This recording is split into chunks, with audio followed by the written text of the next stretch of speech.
Swayam Prabha. Digital India. Educated India.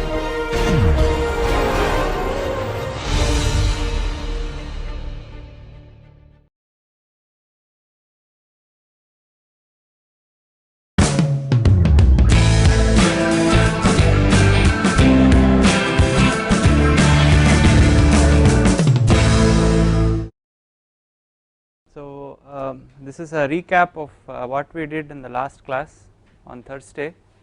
For those of you who couldn't make it in the morning class, we were looking at the case of constant wall temperature boundary condition, and when you apply earlier when we did the case of constant wall flux, okay, so there we came to the conclusion that your dTm by dx is equal to dt wall by dx, and these two terms got cancelled and your dt by dx is equal to dt wall by dx. So all the three can be equal only if they are equal to a constant, and therefore the variation of the temperature at any radial location as well as your wall temperature and mean temperature, they have to be parallel to each other and they have to be a linear line. Okay. When it comes to the case of constant wall temperature, so this comes to the fact that dt wall by dx is a constant, and therefore these two terms will get nullified. So you have dt by dx equal to t minus t wall by tm minus t wall into dtm by dx. So therefore your dt by dx is now related to your dtm by dx. Now coming to the energy equation, so we will substitute this whatever conclusion that we made. So we will, instead of dt by dx, we write that in terms of t minus t wall by t mean minus t wall into dtm by dx. Okay. Also, since we have already calculated the velocity profile, which is a parabolic profile, we have substituted the parabolic profile into this expression. Now what is the problem with this? Unlike the case of constant wall flux boundary condition, there your dTm by dx was a constant, so therefore, so this side this was not there, you had only dTm by dx, this side it was t as a function of r, so you could directly integrate this was integrable straight away, and you can find the temperature profile with respect to r and apply the boundary condition. Okay, so that was a very straightforward way. Now if you look at it, this dTm by dx is not a constant. Okay, so this is now changing and we don't know how exactly it is changing. Strictly speaking, we last time derived how the profile should vary. If you plot your profile as a function of x, the wall temperature is a constant, however your mean temperature will vary such that the difference between the mean temperature and wall temperature is exponentially decaying function. So at x going to infinity, the difference goes to 0, correct. So therefore this is the way that the mean temperature varies. Okay, so having known this, you have again on the right hand side t, which is a function of both x and r. So you look at this equation now, it is a partial differential equation, and there is a chance that you can convert this into an ODE, provided you can express your dTm by dx as a function of dt by dr. Okay, so then you can also substitute for t minus t wall by tm minus t wall in terms of theta, and now since d theta by dx is 0, so theta is only a function of r, so then you can convert this PDE into a nice ODE. So this is how we are doing it. So from energy balance, my dTm by dr can be related in terms of the wall heat flux as dt by dr at r equal to 0, and when I substitute that into the earlier energy equation, so now I have an equation where I can use phi to denote t minus t wall by tm minus t wall. Okay, so therefore I can non-dimensionalize my radial coordinate also. I can introduce a non-dimensional radial coordinate which is r by r naught, which is r naught is the radius of the duct. So final resulting expression, if I substitute that, will come out in the form that is presented here. This is nothing but an ODE which can be solved by shooting method once again iteratively. So we look at the boundary conditions. So phi at r star equal to 1, that is corresponding to r equal to r naught.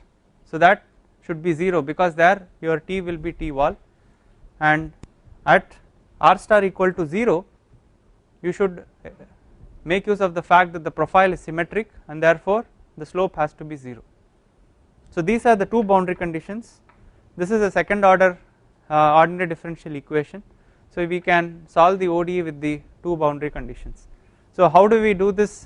Once again we can make use of the shooting technique to get to solve this equation and also to get the value of Nusselt number. Okay, I will just briefly explain how you will be doing this. It is very similar to the earlier shooting technique problems. Only thing,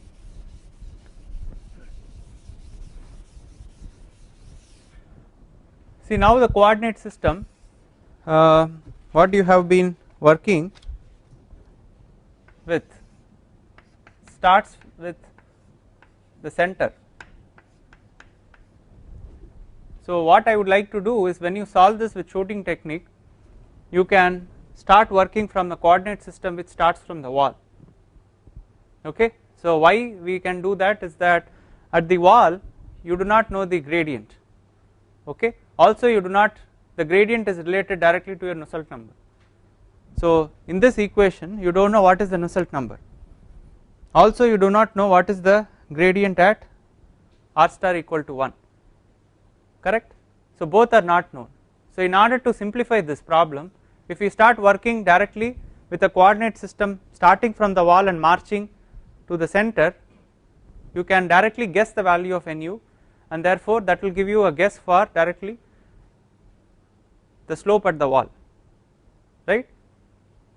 So you understood the problem. So right now if you are marching from the center, okay, you need a boundary condition for phi at r star equal to 0. So you need to guess a value of phi at r star equal to 0, and again you need to guess the value of Nusselt number, both are unknowns. That will involve two guesses and that will become a little tedious, whereas if you start from a coordinate system from the wall and proceed to the center, you should need a guess for the slope at the wall, and that is directly related to your Nusselt number. So both in one shot you get it. Okay, so therefore I am going to shift the coordinate system from the center to the wall. Okay, so I will have a coordinate system. Right now I have an r star non-dimensional coordinate system ranging from 0 to 1. I will shift that to r prime. How do I shift it? 1 minus r star, so that when r star is equal to 0, r prime equal to 1, when r star equal to 1, r prime will be 0. So then I can substitute that into, let me call this as equation number 1, substitute into equation number 1, and I can rewrite in terms of r prime. Okay, that will come as 1 minus r prime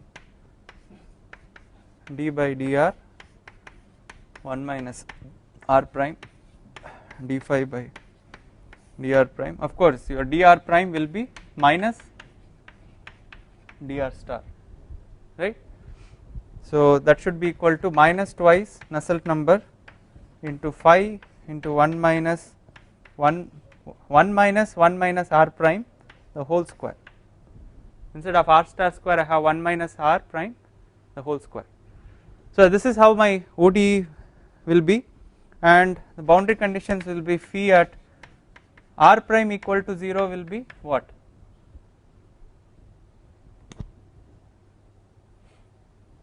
So now I should also make the boundary condition transform to r prime instead of r star. This should be 0, and d phi by dr prime at r prime equal to 1 should be 0.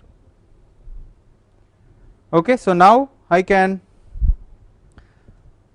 here your Nusselt number is defined as twice d phi by dr prime at r prime equal to 0. This is how your Nusselt number is defined, correct. So earlier it was defined as, in this case your Nusselt number was defined as minus twice d phi by dr star at r star equal to 1. Now when you substitute for dr star as minus dr prime, so that will become Nusselt number will be twice d phi by dr prime at r prime equal to 0. So that is starting from the top, from the wall and towards the center. So now this equation is easy to be solved by the shooting method. So we will call this as 2. So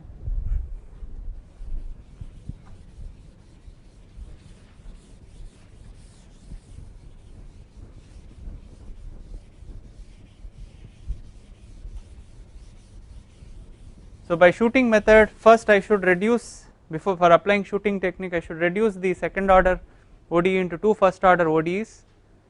So by introducing the fact that my d phi by dr prime is equal to psi, this is one of the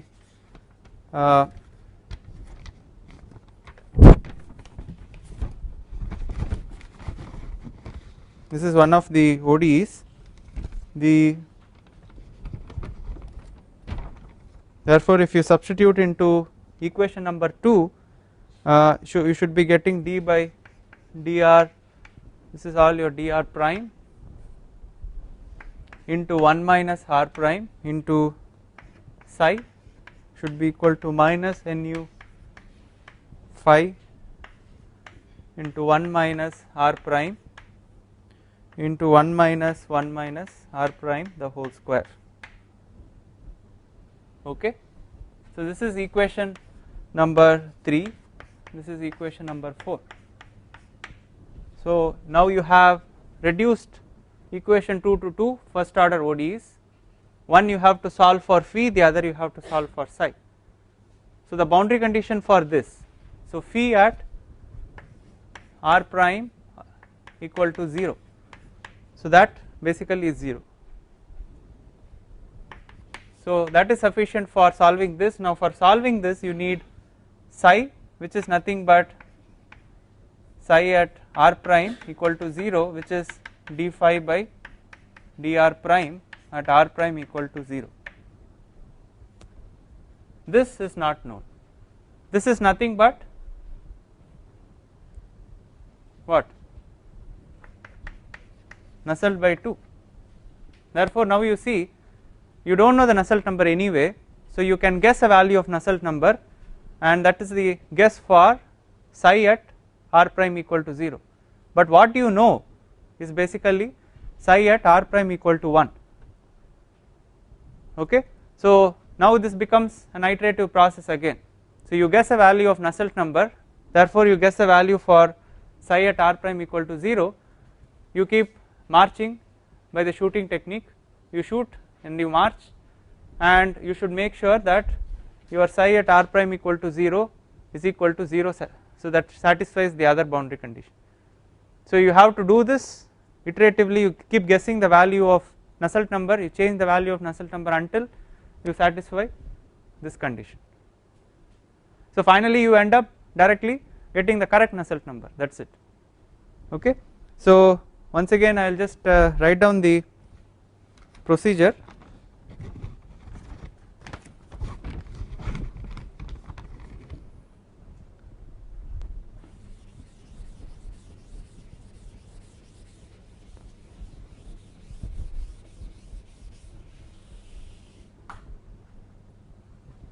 So solve 3 and 4 by shooting. The step 1 is to guess nu, and therefore hence your psi at r prime equal to 0 is calculated as nu by 2. That is the first step.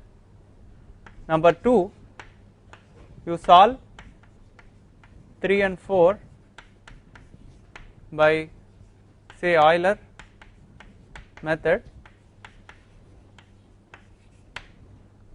Okay, so you can take a large value of, so you start from r prime equal to 0 up to r prime equal to 1. Okay, so unlike your external flows where your eta was going till say 10 or 15, now your range is defined, so your r prime equal to 0 to 1. and then check if whatever from your solution, if your psi at r prime equal to 1 is equal to 0. If that is true, then whatever you guessed is correct, that directly gives you a nu. If not, you have to iterate till step 3 is satisfied. Now again for iteration we make use of an intelligent guess using the Newton-Raphson method.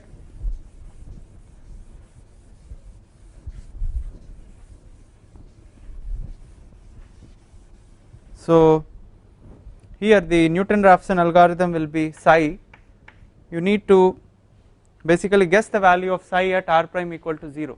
So therefore psi at r prime equal to 0 at k plus 2.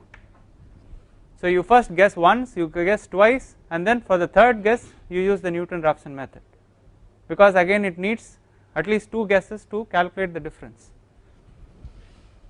So this will be equal to psi at r prime equal to 0, so k plus 1th guess plus, so this will be f of x divided by f prime of x. Now f of x is a condition that psi at r prime equal to 0 should be equal to 0. So anyway that, so this minus 0 should be 0, or this is equal to 0, right? Oh, r prime, oh sorry, r prime equal to 1. So in this case this comes out as 0, therefore this term should be I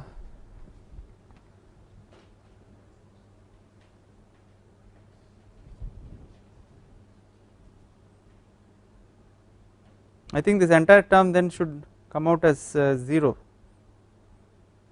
here, because your f of x should be anyway 0, right? Your f of x is anyway 0, so psi at r star equal to 1 should be equal to 0. So therefore, so this numerator completely, so I think using the Newton's method here may not be that beneficial, because anyway, so this doesn't, this term is absent here, right? Is that right? Because you have your psi at r star equal to 1, this is your function which it has to be satisfied, this is equal to 0,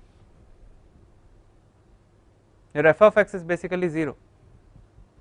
Okay, so therefore you have to guess your Nusselt number, so you can guess it iteratively, okay, trial and error.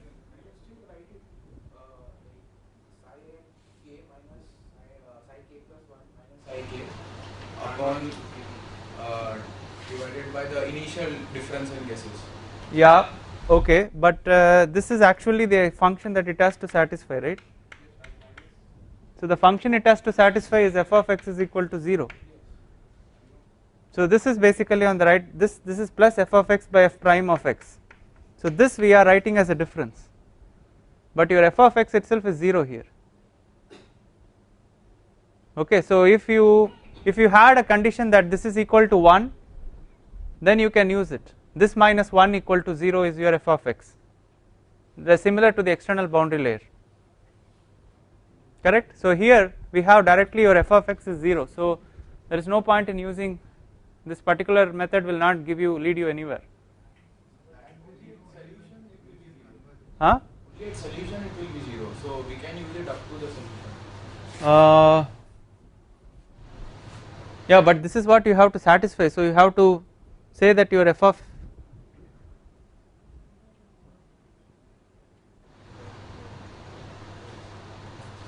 when you say that this is the equation it has to satisfy, this has to anyway, you have to force it as 0 here, right?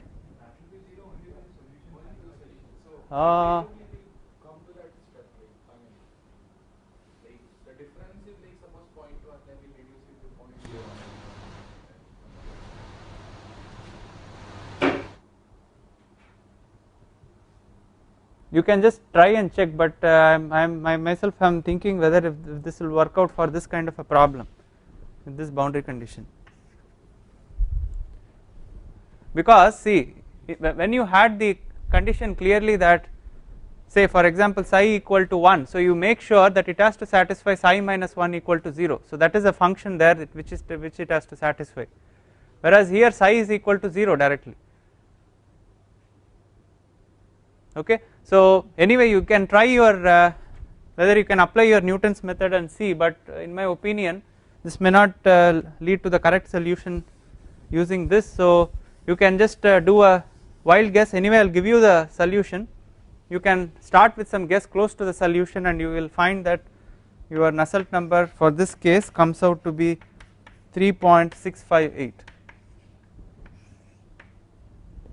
So it is a constant value. Once again, as I said, if you have a fully developed thermally and hydrodynamically fully developed case, that is in region 3 you have a constant value, whether it is isothermal or isoflux case. For isoflux case, what do you remember the value? 4.36. So for the isothermal case, if you do a trial and error, you will finally see that at Nusselt number 3.658 this exactly satisfies this boundary condition, psi at r star at r prime equal to 1 will be 0. Okay, so therefore if you compare this to the isoflux case, you see the isoflux case has a higher Nusselt number. Okay, so there has been no concrete reason why people observe this experimentally also that this is higher, but some kind of an explanation can be given from the thermal boundary layer. Now when you talk about the fully developed thermally, so you talk about a region where the thermal boundary layers and the velocity boundary layers have met, so this is your region 3.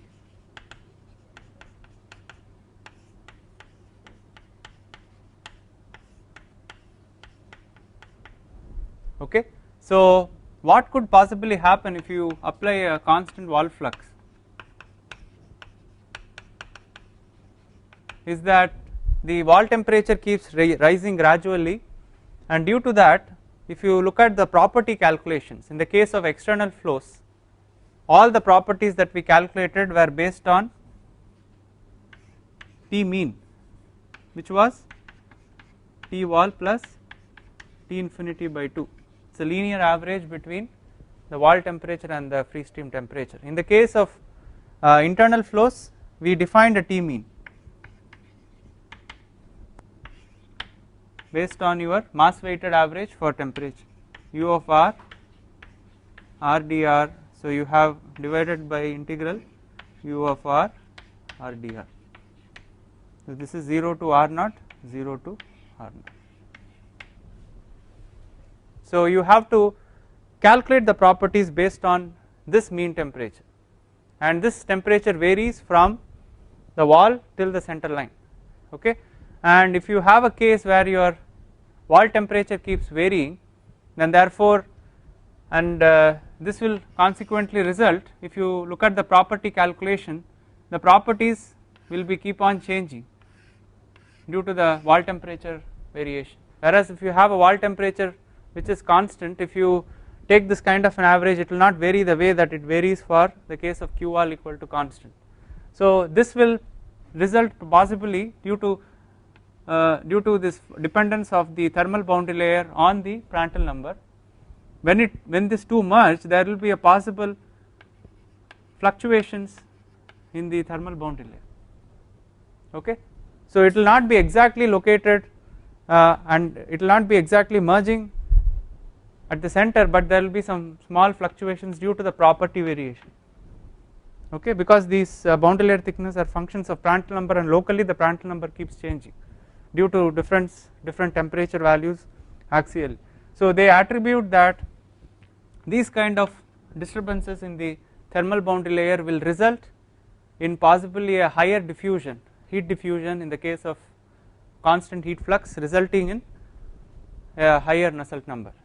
Okay, so this is about what 16% higher than the constant wall temperature case. So One possible reason, this is a possible reason, although you cannot attribute it to a particular reason, this is one possible reason. What people say is that the variation in the properties due to varying much the variation properties are much more in the constant wall flux boundary condition than the wall temperature case, and this will result in instabilities in the thermal boundary layer, which will possibly drive the heat transfer to be much higher than in the case of constant wall temperature. Okay, so this is one possible explanation, although in the textbooks it's not even mentioned. They just say generally that this is higher and they stop there. There is no concrete reason why this should be higher, but you should all remember that a constant heat flux case will generally result in a higher heat transfer coefficient than, so this is true even for external boundary layers. You have observed it.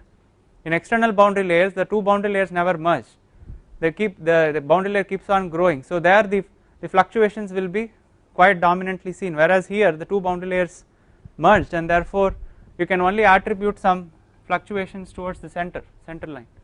Okay, so this is something that you have to pay attention. Now the next thing what we will do is we will move from region 3. So in region 3 we looked at constant wall temperature and constant heat flux separately, and we will now focus our attention to region 2,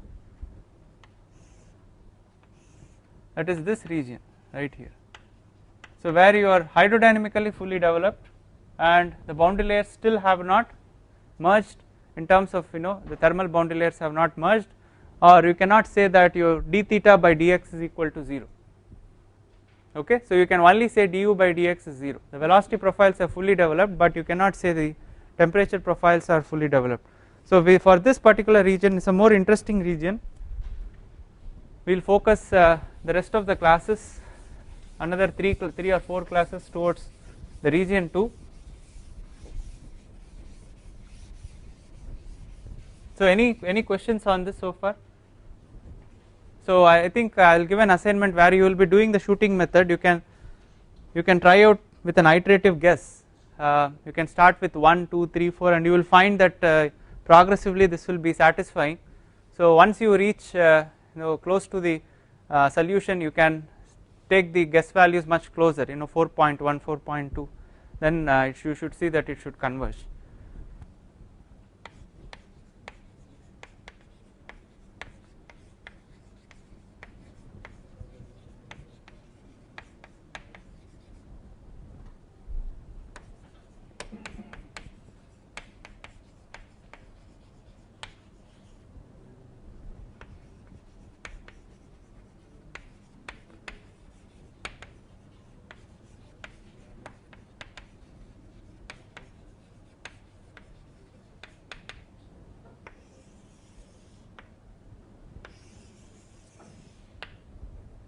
Okay, so we move on to the thermal entry length region, or the region 2, which I denoted, where you are hydrodynamically fully developed but thermally it is not developed yet. So for this case, the first solutions were given by Grades. So he did the first solutions for the region 2 as early as 1835. Not 1835, it is 1883 and 1885. Okay, so he produced the first solutions. In fact, some of his papers are still available, but you have to go to a library and get it if you have the corresponding journal. But whatever Grades did, he did it for only one case, for a very simplistic assumption that your velocity is completely uniform, that is a slug flow or plug flow case. Okay, so later on people extended the Grades flow solution to other generic cases where you can have a parabolic velocity distribution and you can have other boundary conditions such as constant wall flux and so on. In fact, there is a person called Sellars. I have also uploaded a document on Moodle yesterday, so you can just have a look at it, where the Grades solution was extended by this person, this group of people. Sellars is one of them, is the first author. So there is a document where they have proposed solutions to parabolic velocity profiles and also to cases where you have linear variation of wall temperature, wall flux is equal to constant. So there were further extensions of this first original Greitz solution. So this is popularly called as the Greitz problem also.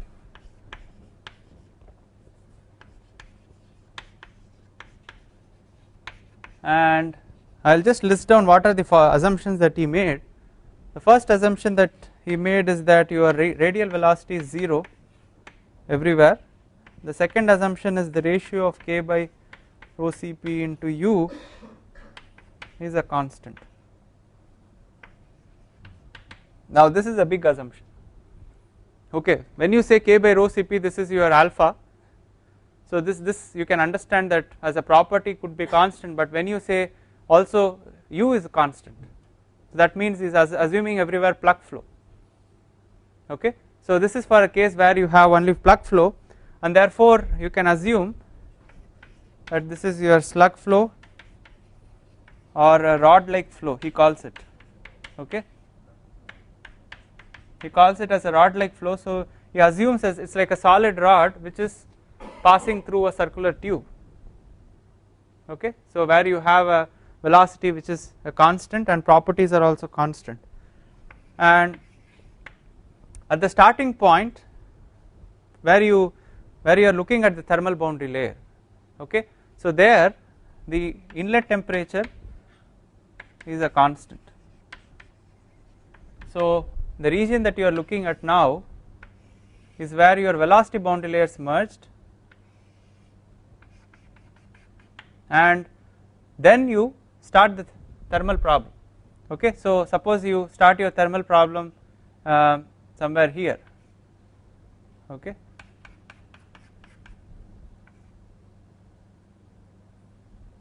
so strictly speaking you have to start it somewhere after the velocity boundary layers have merged. Okay, so from here you look at the thermal problem where the two thermal boundary layers grow and then merge. Okay, so this is completely your region 2. So now this is region 3. So you can now see that if you solve region 2 where you start from some initial temperature here, correct, from where the two boundary layers start growing thermally, already the velocity boundary layers have grown and they have merged, then you start the growth of the thermal boundary layers. At the inception of the growth of the thermal boundary layer, your temperature is equal to the inlet temperature. So from there they grow, so you are developing a solution for this region, thermally developing region, and asymptotically once the two boundary layers merge, you should asymptotically reach the solution that you had already developed for region 3, correct. So that is an asymptotic solution of the solution to the thermally developing region. So we will see that when we develop the final expression for asymptotic case, you will directly find that we will be reaching these two limiting values, okay, for region 3. Okay, therefore we could not, we strictly speaking we need not look at region 3 separately. We could have directly looked at region 2 and said that for the limiting case of x by d going to infinity, you directly reach your fully developed solution. Okay.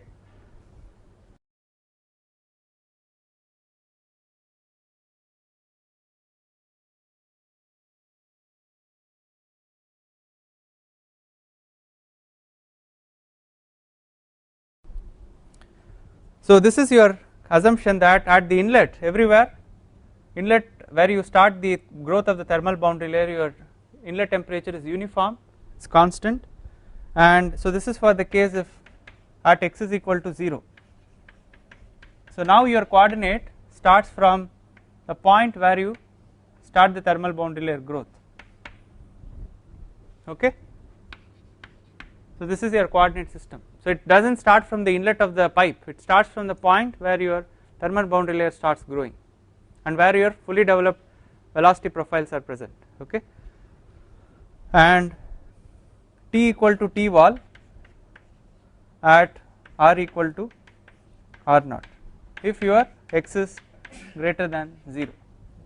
So he has looked at a constant wall temperature boundary condition. Okay, so at x greater than 0 the wall temperature is applied, less than that you do not have any thermal condition. okay, and the other assumption he makes is that your thermal conductivity in the axial direction is 0, or you can say you neglect your axial conduction in comparison to the radial conduction, okay. So then we can write down the energy equation for this case.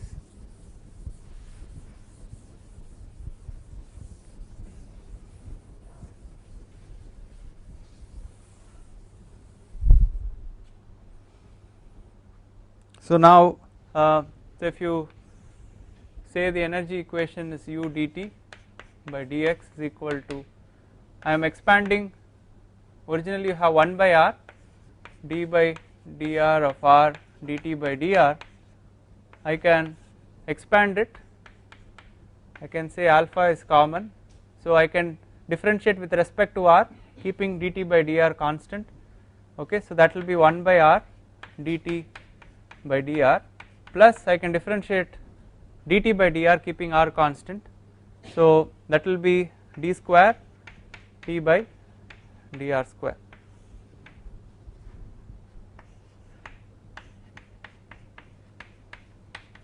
So now this is your energy equation. So you are neglecting your axial conduction term with respect to radial conduction, you have neglected your radial velocities, your radial velocity is 0, so only your axial velocity is there. So these are all the assumptions based on the Grade's problem. So now you can assume a non-dimensional temperature theta like the way that you assumed before as T minus T wall. Now rather than using T mean, here I would like to use Ti, okay. So why I am going to use here is that in your earlier case you somehow manipulated such that your dt by dx was a constant, okay. So therefore you do not have to apply any boundary condition corresponding to x is equal to 0. In this case this is a partial differential equation, so for this you need a boundary condition for t at x equal to 0. So therefore at x equal to 0 your t equal to Ti, so to do that you can non-dimensionalize with respect to Ti such that at x equal to 0, so theta at x equal to 0 will be 1, okay, and theta at r equal to 1 will be 0, that will be T wall which is a constant. So you need two boundary conditions with respect to radial direction. So what is the other boundary condition? Should be finite, or d theta by dr should be 0.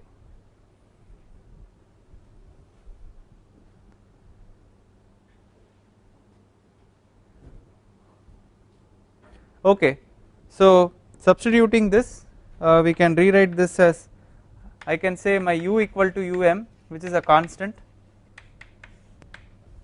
based on the plug flow assumption. So this can be written as um d theta by dx is equal to k by rho Cp, or I can just leave it as alpha here, d square theta by dr square plus 1 by r d theta by dr. So this is my non-dimensional temperature and these are the boundary conditions. So now in the case of thermally fully developed case, depending on whether it is a uniform wall flux or a uniform temperature, I can solve this directly, I can convert this into an ordinary differential equation and I could have solved it. But now in this case my theta is a function of both x and r, and I cannot put the condition that d theta by dx is equal to 0. So therefore this is a partial differential equation and I have to solve the PD as it is. So how do I solve the PD?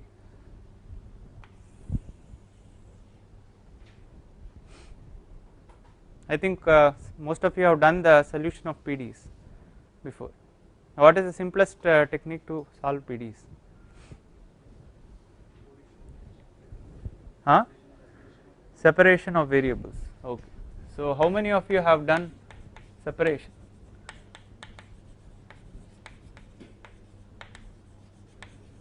Separation of variables. How many of you have done PD solution by separation of variables? So how about the other MTech students? I think at least in the heat transfer, advanced heat and mass transfer, they should be taught to you, I think. So I am not going to spend too much time explaining the separation of variables, but you should understand that you assume now this is a linear equation once you have your velocity. So any linear equation, now you can assume the solution for theta in this case, which is a function of x and r. You can split it into two solutions. You can assume that this is a product of two solutions, one which is only a function of x and the other which is only a function of r.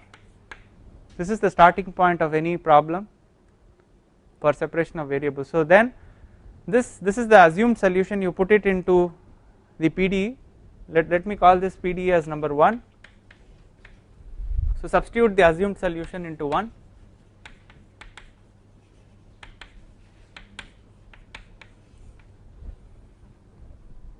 What do you get? So this will be, when you differentiate with respect to x, r will be held constant. So this will be um r into dx by dx. On the right hand side you have, when you differentiate with respect to r, your x will become constant here. Okay, so you say x d square r by dr square plus 1 by r dr by dr. So now I divide both sides by x into r, capital X into r.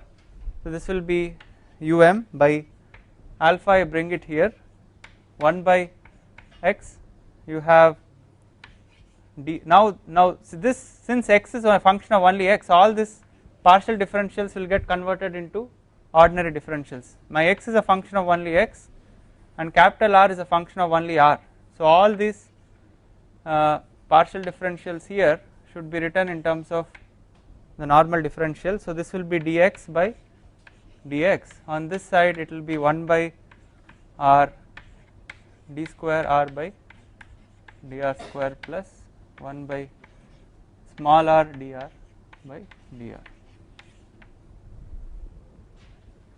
So on this side I have everything as a function of x, on this side I have everything as a function of r. So and these two have to be equal. So this can be equal only if they are equal to a constant. So I assume that this constant is negative, minus lambda square. So why I put this is that if you look at the solution for x, then it will be an exponentially decaying function. If I put a positive constant there, it will be an exponentially increasing function. And what is this x standing for here? That is basically variation of theta with respect to x.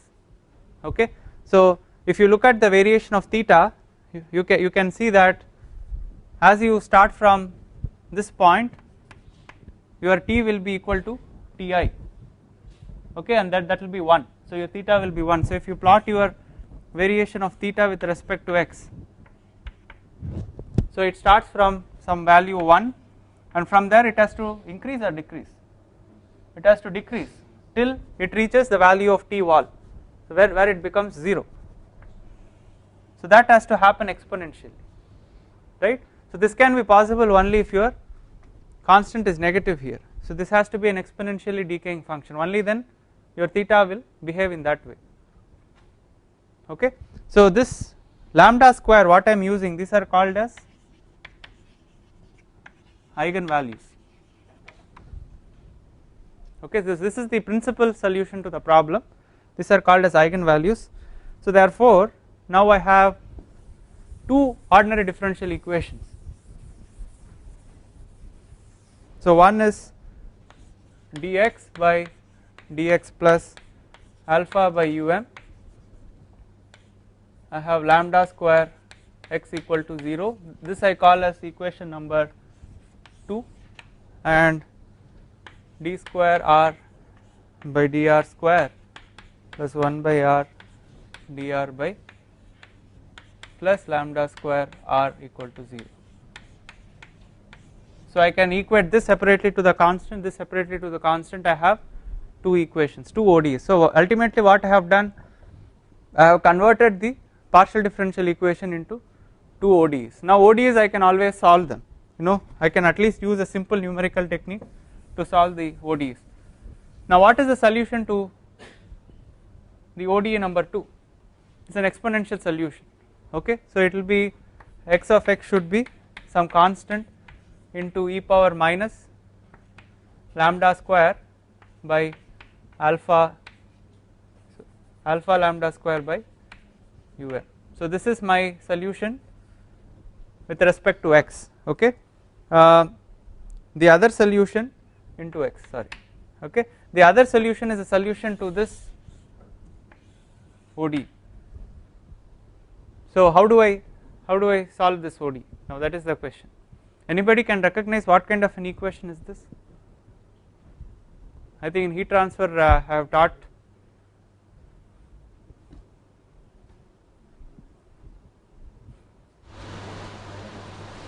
So this is called as a Bessel equation. So if for people who don't know what Bessel equations are, I will probably give a brief overview tomorrow about Bessel equation and the solution, general solution to the Bessel equation, okay. Generally for problems in cylindrical coordinate systems, okay, when you try to do a separation of variables, you end up converting that into a Bessel equation. And what are the boundary conditions to solve this? So how many boundary conditions you need for this, how many boundary conditions for this? For x, 1, this is the first order. Now this is a second order ODE, you need 2 boundary conditions for r. So what is the boundary condition for x? X at x is equal to 0 should be, do we have any concrete boundary condition for x now? We do not have, we have only boundary condition for theta. So we know that theta at x is equal to 0 should be 1. So you can write this as x into r, x at x is equal to 0 into r should be 1, but from there we cannot deduce anything for x. So we will hold on and apply this boundary condition in the end, okay. So now if you look at this problem, we can apply boundary conditions directly because they are homogeneous boundary conditions, okay. So already we know that your theta equal to 1 at r equal to 1, theta equal to 0, and it should be finite at r equal to 0. So correspondingly, if you write theta as r into x, you can say that r at r equal to 1 should be 0, and your dr by dr at r equal to 0 should be 0, or your solution for r should be finite, okay. So this is a ODE with 2 homogeneous boundary conditions, and this becomes what is called the eigenfunction problem. So how do you identify which direction is the eigenfunction problem? You identify the direction where you have 2 homogeneous boundary conditions, okay, and that gives you the direction where you find the eigenfunction problem. Why do you need the eigenfunction problem? Because you apply the boundary conditions, you find the roots of the eigenvalues. So that's why this equation is the eigenfunction equation. So once you know the eigenvalues, then the r solution to r is the eigenfunction, okay. So and then you can express your solution as a product of your eigenfunction into x, okay. So this I'll explain, give you a brief introduction to Bessel functions, and then I will give you the solution, and then I will show you how to combine these 2 solutions, okay. So any questions on this so far? So for people who have not had any course on partial differential, I suggest you try to learn up at least the separation of variables. This is a very fundamental thing. The rest of the classes will be working only with the separation of variables.